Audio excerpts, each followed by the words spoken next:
Good morning, folks.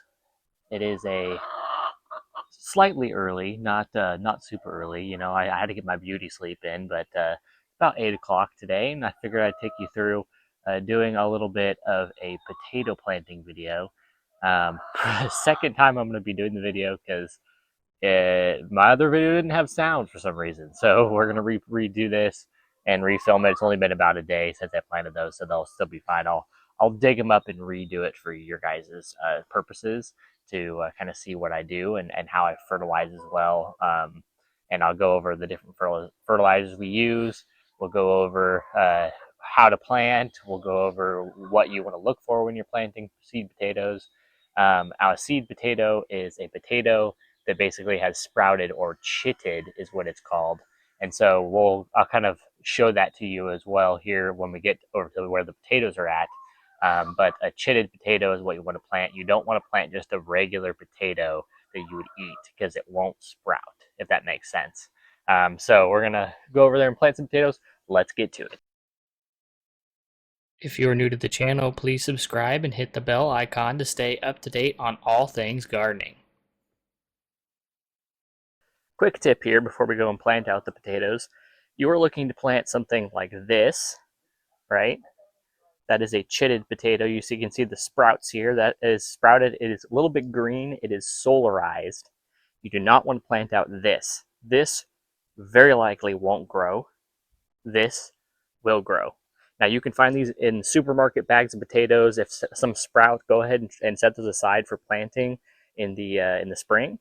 But if you can't find any supermarket potatoes that has sprouted, then do not plant them. Most of the time, supermarket potatoes are planted with a type of spray that actually will inhibit growth of the potato. So just because it's not sprouted on your countertop sprouts will have eyes that are starting to develop. If there's no sprouts, that means it's probably been sprayed and it probably isn't going to grow. So you're going to want to avoid potatoes that look like this and go for potatoes that look like this.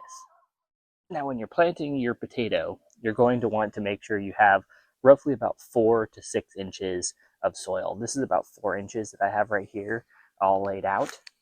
And you're going to want to plant your potato with the eyes facing up. So you're going to want to plant them here. I'm going to plant another one. We got most of my eyes. You can see right here on this top part, there's one right here, but I'm going to put this one in like that and snug it into the soil. And then we got most of our eyes on this one right here. And we're going to put it there. So we're going to, now these are Russian fingerling potatoes, and you can see that I had to dig these up because my video didn't have sound, but they've already started to sprout. They're very ready to go in the ground. They've already started grabbing nutrients and water. So we're going to put these back in the ground with most of our eyes pointed up so that they can sprout.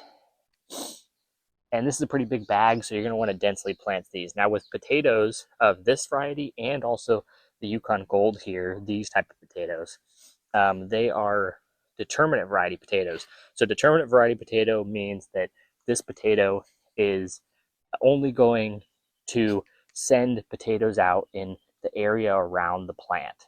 And so it will usually only bush out and put potatoes in maybe a 6 to 8 inch range around the plant itself. So you're going to want to plant these densely to get a good harvest from them. And typically they will push each other out of the way. That's kind of the reason why you also want a nice loose mix. You want a nice loose potting soil that has a lot of nutrients in it. And we'll go over the nutrients here in a second. Let me plant this one. This looks like eyes up there. And that's all my potatoes, so we'll get to the nutrients. So nutrients for the potatoes, you're going to want to fertilize at the time of planting with a all-natural bone meal product. And this bone meal has typically a 4, 12, and then 12% calcium. Potatoes are heavier in the calcium, heavier in the calcium feeding than a lot of plants, and also heavier in that root growth because they are a root crop. You just want to sprinkle about 2 to 3 tablespoons of bone meal on top of the potato itself at time of planting to give it a little extra calcium and fertilizer. Next product that we're going to be using is blood meal. Now, blood meal is made from dried blood, as you would think. Bone meal is made from ground up bones. Now, blood meal is a 1200. I'll show you that here on the back. 1200 is, so it has nothing else in it but just nitrogen, and this will give the plants all the growth that it needs to thrive. And I'm going to do about 2 tablespoons sprinkled around the plants at the time of planting, and then you can top dress as well. Now, the last nutrients that you're going to want to give is potash. This is manurate of potash. It is 00060, and so 00060 you're going to want to sprinkle roughly about a half of a tablespoon of this, because it's pretty potent stuff, into the soil, because you don't want to do too much because it can burn the plants. So that's all of our plants dressed up. That's what you should be fertilizing with. Now, you will top dress with this about halfway through the season. You will top dress with your fertilizers again, just to make sure that you're getting adequate tuber growth. And last but not least, you're going to roll down the sides of your grow bag if it's a taller grow bag, and then you're going to fill the grow bag with your potting compost. This mix is my seed potting mix, so it's perfectly acceptable to be using in containers for your potatoes. Now, potatoes like that loose, kind of fluffy soil, but they do like nutrition. So this has about 60% peat moss, about 30% coconut coir, and then it has about a 10 to 15% manure, horse compost manure added in as well, to give it a little bit of nutrition, but it keeps that mix fluffy. Now, you don't want to use just full peat moss, because peat moss is pretty acidic. It can be anywhere from 6.5 to 4, and it just depends on the source that you're getting the peat moss from. So you don't necessarily want to use just peat moss for your mix. Mixing in coco coir helps keep that pH a little bit higher, so it's not so low. But most plants like about 6.5 to even 5.5 is a fairly acidic range, but and they're going to grow just fine in that. We're going to continue filling here and get our potatoes all planted up and put them to bed so that they can grow nice and strong.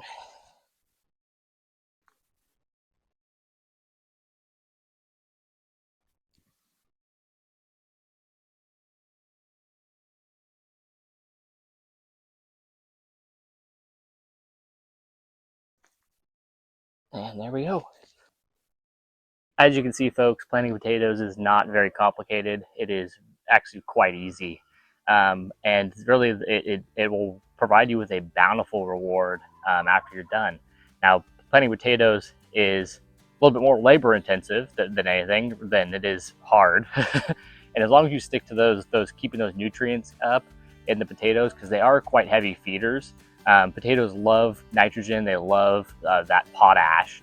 And they do love their phosphorus because they are tuberous plants, so they put out a lot of roots, and those roots create those tubers, and so they use those 3 nutrients to really build that growth.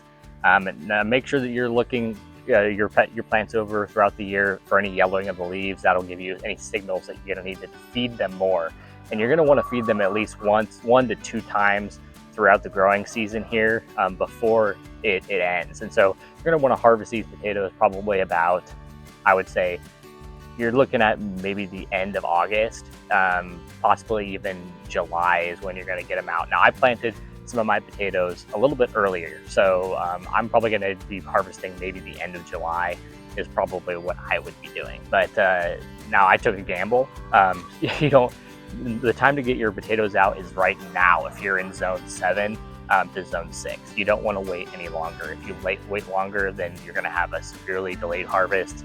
The potatoes might not do quite as well because they might hit a lot of heat, and that heat they can withstand, but they might not grow to their potential. Potatoes are actually a crop that likes a little bit cooler conditions. They grow very well and they take off, and it really helps stimulate all that foliage growth from the tuber itself when it's cool. So that people don't really understand that that tuber growth really needs those cooler soil temperatures to just rock it off. So you're going to want to get them in the ground planted now, guys. You're gonna have an amazing harvest, I know it. And as long as you follow those little kind of quick tips, not very complicated plant to take care of. So as long as you follow those, you'll be great. Take care, guys. Remember to grow what you love and love what you grow. And like, comment, subscribe, and I'll see you in the next time. Take care.